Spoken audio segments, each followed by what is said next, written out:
ഇവിടേക്ക് എത്തിച്ച ഘട്ടം മുതൽ ഇന്ന് പുലർച്ചെ വരെ പതിനായിരക്കണക്കിന് ആൾക്കാരാണ്, യുവജനങ്ങളും വനിതകളും കുട്ടികളും അങ്ങനെ സമൂഹത്തിൻ്റെ വിവിധ തുറകളിൽപ്പെട്ട പുഷ്പനെ സ്നേഹിക്കുന്ന, പുഷ്പൻ്റെ പോരാട്ടത്തോട് ഐക്യദാർഢ്യം പ്രഖ്യാപിക്കുന്ന പതിനായിരങ്ങളാണ് ഈ യൂത്ത് സെൻറ്ററിലേക്ക് ഒഴുകിയെത്തിയത്.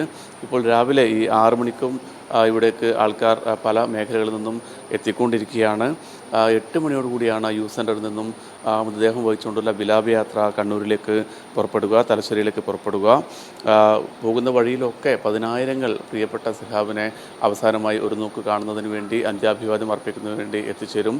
അതിനൊക്കെയുള്ള സൗകര്യം, വിപുലമായ സൗകര്യം പാർട്ടി ഏർപ്പെടുത്തിയിട്ടുണ്ട്. വിലാപയാത്ര 8 മണിക്ക് കോഴിക്കോട് യൂത്ത് സെൻറ്ററിൽ നിന്ന് പുറപ്പെടും.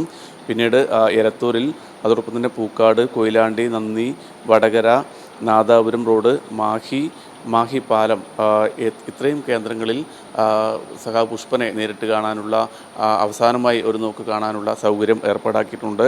മാഹിയിൽ നിന്നും കണ്ണൂർ ജില്ലയിലേക്ക് പ്രവേശിക്കും. 10 മണിയോടുകൂടി തലശ്ശേരിയിൽ ടൗൺ ഹാളിലേക്ക് എത്തിക്കാനാണ് തീരുമാനിച്ചിരിക്കുന്നത്. 11:30 വരെ ടൗൺ ഹാളിൽ പൊതുദർശനം.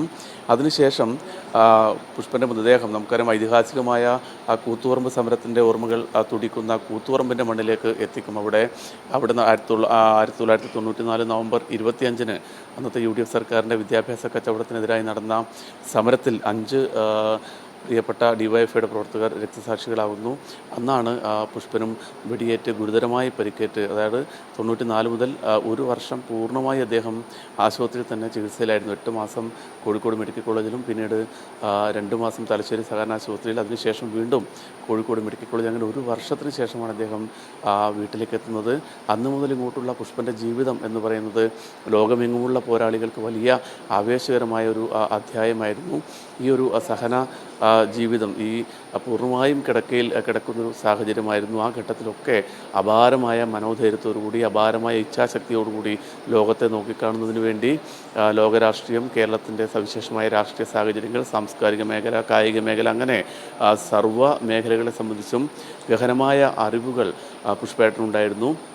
ചോക്ലി മേനപ്പുറത്തെ പുതുക്കുടി വീട്ടിൽ ആളൊഴിഞ്ഞ നേരമുണ്ടായിരുന്നില്ല. രാജ്യത്തിൻ്റെ പല ഭാഗങ്ങളിൽ നിന്നും, കേരളത്തിൻ്റെ പല മേഖലകളിൽ നിന്നുമൊക്കെ എല്ലാ ദിവസവും പുഷ്പേട്ടനെ കാണുന്നതിന് വേണ്ടി, അദ്ദേഹത്തോട് സംവദിക്കുന്നതിന് വേണ്ടി ആൾക്കാർ എത്തുന്നുണ്ടായിരുന്നു. അതിൽ ഏറ്റവും പ്രത്യേകത എന്നുള്ളത്, പുഷ്പേട്ടനോട് ഒരു തവണ സംസാരിച്ചാൽ അവരൊക്കെ വലിയ പുഷ്പേട്ടനെ ആരാധിക്കുന്ന രീതിയിലേക്കുള്ളൊരു ബന്ധം, അദ്ദേഹം ആ ഒരു വലിയ സ്നേഹത്തോടുകൂടിയുള്ള ബന്ധം സൂക്ഷിക്കുന്ന ഒരാൾ കൂടിയായിരുന്നു. ഇത്തരത്തിലൊരു ദുരിത കിടക്കയിൽ ഉള്ള ഘട്ടത്തിൽ പോലും തന്നെ കാണാനെത്തുന്നവരോട് വളരെ പോസിറ്റീവായി കൂടി ചിരിച്ചുകൊണ്ടല്ലാതെ പുഷ്പേട്ടനെ കാണാൻ വേണ്ടി സാധിക്കില്ല. ഇപ്പോൾ ഈ കിടക്കുന്ന ഒരു രംഗം എന്നൊക്കെ പറയുന്നത് നമുക്ക് വ്യക്തിപരമായി പോലും ഒരിക്കലും ഉൾക്കൊള്ളാൻ പറ്റാത്ത അത്രയും ഒരു വേദനാജനകമാണ്. കാരണം പുഷ്പേട്ടനെ ഇങ്ങനെയൊന്നും ജീവിതത്തിൽ കഴിഞ്ഞ 30 വർഷം, നമുക്കറിയാം 94 ശേഷം ഈ 30 വർഷങ്ങളിലും പല ഘട്ടങ്ങളിലും അസുഖം, ശാരീരികാവസ്ഥ മോശമായിട്ടുണ്ട്.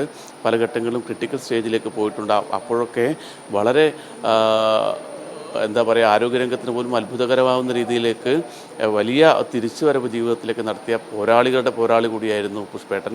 ആ പുഷ്പേട്ടനെ അന്ത്യാഭിവാദ്യം അർപ്പിക്കുന്നതിന് വേണ്ടിയാണ് 10,000 ഇപ്പോൾ കോഴിക്കോട്ടേക്ക് ഒഴുകിയെത്തിക്കൊണ്ടിരിക്കുന്നത്. ഞാൻ പറഞ്ഞത്, തലശ്ശേരിയിൽ നിന്നും വിലാപയാത്രയായി ചൊക്ലിയിലേക്ക് പോകുന്ന വഴി കൂത്തുപറമ്പ് വഴിയാണ് പോവുക. ഈ ഐതിഹാസിക പോരാട്ടത്തിൻ്റെ സ്മരണകൾ പേരുന്ന കൂത്തുപറമ്പിൽ 10,000 പുഷ്പേട്ടനെ യാത്രയാക്കാൻ വേണ്ടി എത്തും.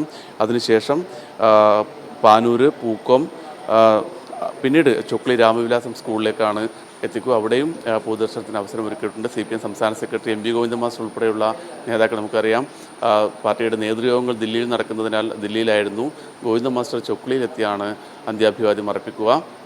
അതോടൊപ്പം തന്നെ CPIM-ൻ്റെയും DYFIൻ്റെയും ഒക്കെ നേതാക്കൾ, സംസ്ഥാനമെമ്പാടുമുള്ള നേതാക്കളൊക്കെ കണ്ണൂരിലേക്കും കോഴിക്കോട്ടേക്കും ഒക്കെ എത്തും. ഇന്നലെ രാത്രി ഇവിടെ DYFIയുടെ മുൻ അഖിലേന്ത്യാ പ്രസിഡന്റ് കൂടിയായ മന്ത്രി PA മുഹമ്മദ് റിയാസ്, DYFIയുടെ ഇപ്പോഴത്തെ അഖിലേന്ത്യാ പ്രസിഡന്റ് A റഹീം, സംസ്ഥാന സെക്രട്ടറി VK സനോജ്, സംസ്ഥാന പ്രസിഡന്റ് വസീഫ് ഉൾപ്പെടെയുള്ള നേതാക്കൾ കോഴിക്കോട്ട് ഉണ്ടായിരുന്നു. അതോടൊപ്പം തന്നെ CPIM-ൻ്റെ കണ്ണൂർ ജില്ലാ സെക്രട്ടറി MB ജയരാജൻ, കോഴിക്കോട് ജില്ലാ സെക്രട്ടറി P മോഹനൻ മാസ്റ്റർ, മറ്റ് സംസ്ഥാന കമ്മിറ്റി അംഗങ്ങൾ, ജില്ലാ നേതാക്കളൊക്കെ ഈ മരണവിവരം അറിഞ്ഞ ഘട്ടം മുതൽ തന്നെ കോഴിക്കോട്ടുണ്ട്. ഏതായാലും ഇപ്പോഴും ഇവിടേക്കുള്ള ആൾക്കാരുടെ ഒഴുക്ക് തുടരുകയാണ്. 8 മണി വരെയാണ് യൂത്ത് സെൻറ്ററിൽ, ഇവിടെ കോഴിക്കോട് യൂത്ത് സെൻറ്ററിൽ പൊതുദർശനം ഒരുക്കിയിരിക്കുന്നത്. ആര്യ.